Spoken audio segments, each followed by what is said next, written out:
எல்லாருக்கும் வணக்கம். இந்த நாளில் கூட வேதத்திலிருந்து புதிய சட்டம், புதிய ஏற்பாட்டில் அப்போஸ்தலனாகிய பவுல் 2 தீமோத்தேயுக்கு எழுதின புஸ்தகம் 4வது அதிகாரம் 7, 8 வாசித்து தேவ ஆலோசனை சிந்திப்போம். நல்ல போராட்டத்தை போராடினேன், ஓட்டத்தை முடித்தேன், விசுவாசத்தை காத்துக்கொண்டேன். இது முதல் நீதியின் கிரீடு எனக்கு வைக்கப்பட்டிருக்கிறது. நீதி உள்ள நியாயாதிபதியாகிய கர்த்தர் அந்நாளிலே அதை எனக்கு தந்தருளுவார்.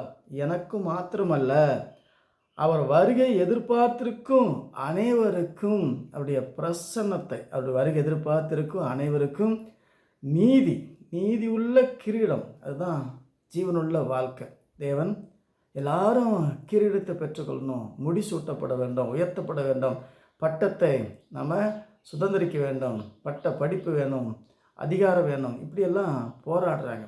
எல்லாரும் போராடித்து ஆகணும். இந்த உலகத்தில் நீதிக்காக, நியாயத்துக்காக மனுஷங்கிட்ட இருந்து மனுஷன் போராடித்தான் எதையாசம் பெற்றுக்கொள்ளணும். இன்றைக்கி மக்கள் போராடுறாங்க. எதுக்காக? உலக வாழ்க்கைக்காக, நீதிக்காக, நியாயத்துக்காக. அதே போல் நித்திய ராஜ்யத்தை சுதந்திரிப்பதற்கு ஒரு போராட்டம் உண்டு. அதான் பவுல் சொல்கிறார், நல்ல போராட்டம். எது நல்ல போராட்டம்? நித்திய வாழ்க்கை. அதை கெடுப்பது அநித்தியமான சாத்தான் என்றும், நோய் என்றும், பேய் என்றும், பிசாசு என்றும் பல தீமையான சக்திகள். இந்த பூமியில் 2 விதமான சக்தி. ஒன்று ஜீவனுள்ள சக்தி, இன்னொன்று ஜீவனை எடுக்கிற இன்னொரு சக்தி. அந்த சக்தி, தீய சக்தியிலிருந்து நம்மளை பாதுகாக்க நம்மளும் என்ன செய்யணும்? போராடணும்.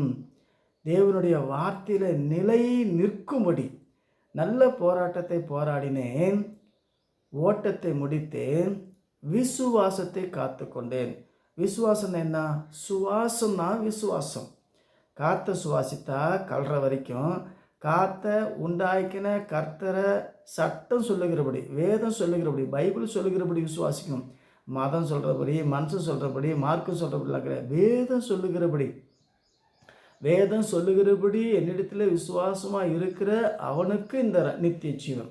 அதனால் அதுக்கு நம்ம போராடணும். இந்த உலகத்தில் எல்லாவற்றுக்கும் போராடினா தான் கிடைக்கும். ஆகவே நம்ம இன்றைக்கி எப்படி போராடுறோம்? நீதிக்காக, நியாயத்துக்காக, உண்மைக்காக, உத்தமத்துக்காக, அநீதியில் சிக்கிக்கொள்ளாதபடி, அழிஞ்சு போகாதபடி, மறைஞ்சு போகாதபடி, புதைஞ்சு போகாதபடி, தீயில் எரிஞ்சு நரகத்தில் எரிஞ்சு போகாதபடி நம்ம நித்திய ராஜ்யத்தை சுதந்திரிக்கணும்னா விசுவாசத்தை காத்துக்கணும்.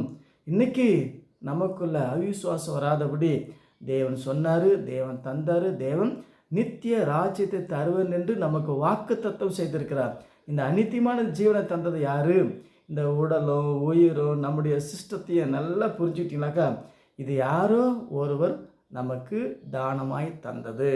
ஆகவே அதுக்காக மாத்திரமல்ல, நித்திய ராஜ்யத்தை சுதந்திரிப்பதற்காக நம்மளும் என்ன செய்யணும்? போராடணும்.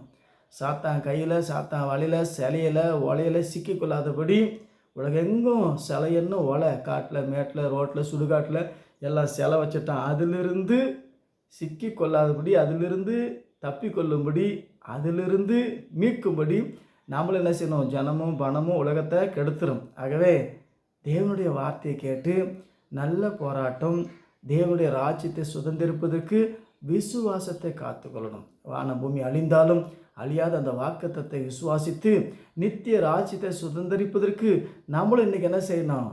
போராடணும். தேவனுடைய வார்த்தைக்காக. தேவனுடைய வார்த்தை தான் உயிர்.